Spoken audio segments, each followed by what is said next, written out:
హే మావాస్, ఈ రోజైతే మా ఊరు అందాన్ని అయితే మీకు చూపించబోతున్నాను. పాలకొడేరులోని మహావనం లోపలికి అడుగు పెట్టగానే ఎంత అందంగా ఉందో చూడండి. లోపలైతే మనకి ఎంట్రన్స్ వచ్చేసి 9 నుంచి 12 వరకు ఉంటుంది మార్నింగ్. ఆఫ్టర్నూన్ వచ్చేసి 3 నుంచి 6 వరకు ఉంటుంది.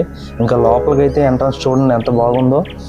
ఇక్కడైతే మనకి మొక్కలు, ఇంకా పచ్చని చెట్లు, పెరిగిన మొక్కలు, పక్షులు, కుందేళ్ళు, రకరకాల మొక్కలు, నీటి చెట్లు, అలంకరణ మొక్కలు, ఇంకా చాలా ఫ్రేమ్స్, ఫోటోషూట్స్ ఇవన్నీ తీసుకొచ్చాను ఇక్కడైతే. ఇంకా లోపలికైతే ఎంట్రన్స్ అయ్యాను చూడండి ఒకసారి. ఈ పీస్ఫుల్నెస్ అయితే చాలా బాగుంటుంది. మీరు ఒకసారి విజిట్ అవ్వండి. ఇక్కడ మొక్కలు అయితే రకరకాల మొక్కలు అయితే పెంచుతారు. ఇక్కడ వర్క్ చేసే వాళ్ళు కూడా ఏంటంటే రోజుకి 20 మంది దాకా వర్క్ చేస్తారు. ఇది పల్లెటూరు అందాన్ని కాపాడుతూ ఈ వనం నిర్మాణం చేశారండి. ఇంకా రకరకాల అయితే మొక్కలు అయితే వేస్తారు వీళ్ళు. ఆయన వచ్చేసి ఇంకా ప్రతి మొక్క కోసం ఎక్స్ప్లెయిన్ అయితే చేస్తున్నారు. మార్నింగ్ నుంచి ఈవినింగ్ వరకు వీళ్ళు వర్క్ చేస్తూనే ఉంటారు. ఇక్కడ చాలా పీస్ఫుల్గా ఉంటుందండి. మీరు కూడా ఒకసారి విజిట్ అవ్వండి, చాలా బాగుంటుంది. పశ్చిమ గోదావరి జిల్లా పాలకొడేరులో ఉన్న మహావనం. ఇక్కడైతే రకరకాల పువ్వులతో అయితే అలంకరించారు. ఇంకా చూడండి ఒకసారి మీరు ఆ పక్షులు, ఆ అరుపులు చూడండి ఎంత బాగున్నాయో చూడండి ఒకసారి. చాలా పీస్ఫుల్గా ఉంది కదా మైండ్ సెట్.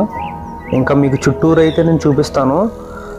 ఈ షెడ్ వచ్చేసి చేపలకు సంబంధించిన ప్రొడక్ట్స్ అయితే దీంట్లోనే పెడతారు. ఇంకా మొక్కలకు వాటర్ కావాలి కాబట్టి ఈ బోధు నుంచే వాటర్ సప్లై అవుతుంది. ఇంకా చుట్టూరు అయితే మొక్కలు, రకరకాల మొక్కలు అయితే ఉన్నాయి. ఇంకా మనం ఎదరికెళ్ళి చూద్దాం. ఇక్కడైతే చూడండి కుందేలు చూడండి, ఆ అరుపులు చూడండి, కుందేలు అరుపులు, ఆ నిశ్శబ్దం చాలా బాగుంది కదా. ఇంకా చూపిస్తాను మీకు. చాలా పీస్ఫుల్గా ఉంటుంది. ఇంకా ఎదరికెళ్దాం.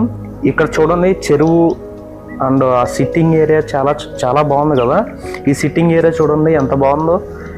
ఈ చెరువు చుట్టూరు కూడా చాలా బాగుంటుంది. ఇంకా ఈ చెట్లు చూడండి ఎంత కలర్ఫుల్గా ఉన్నాయో. ఈ కలర్ కూడా చాలా బాగుంది కదా. ఓకే, ఇంకా ఎదరికెళ్దాం. ఇక్కడ చూడండి నుయ్యి టైప్లో ఉంది. పైన ఆకుళ్ళు పొద కింద ఉంది, చూసారా ఎంత బాగుందో. చాలా బాగుంది కదా. ఈ సిట్టింగ్ ఏరియా చూడండి చాలా బాగుంది, పీస్ఫుల్గా ఉంది కదా. ఇక్కడ మైండ్ సెట్ కూడా చాలా పీస్ఫుల్గా ఉంటుంది. ఇక్కడ ఫోటోషూట్లు కూడా చాలా బాగుంటాయండి. ఒకసారి మీరు కూడా ట్రై చేయండి. ఫోటోషూట్లకి అయితే ఇక్కడ గ్రీనరీ అయితే చాలా బాగుంటుంది. సిట్టింగ్ ఏరియాస్ కానీ, ఇక్కడ గ్రీనరీ కానీ, కలర్ఫుల్ ఫ్లవర్స్ ఇంకా చాలా బాగుంటాయి. ఎంతైనా పల్లెటూరేనండి. ఇక్కడైతే వర్క్ చేస్తున్నారు చూసారా. ఈ గిన్నె కోళ్ళు వెనకాల చూడండి మా వాడు ఎలా పరిగెడుతున్నాడు. ఇంకా పిల్ల చేసలు పోలేదండి అడిగా. ఇక్కడ ఫోటోషూట్లకి అయితే చాలా బాగా సెట్ చేశారండి. ఇక్కడ చూడండి పువ్వులు చూడండి, ఈ కలర్ అయితే చాలా బాగుంది కదా. ఇంకా ఆ చెక్కలతో వెనకాల ఫ్రేమ్ కింద చేశారు, చాలా బాగుంది. ఈ ఆరెంజ్ కలర్ ఫ్లవర్స్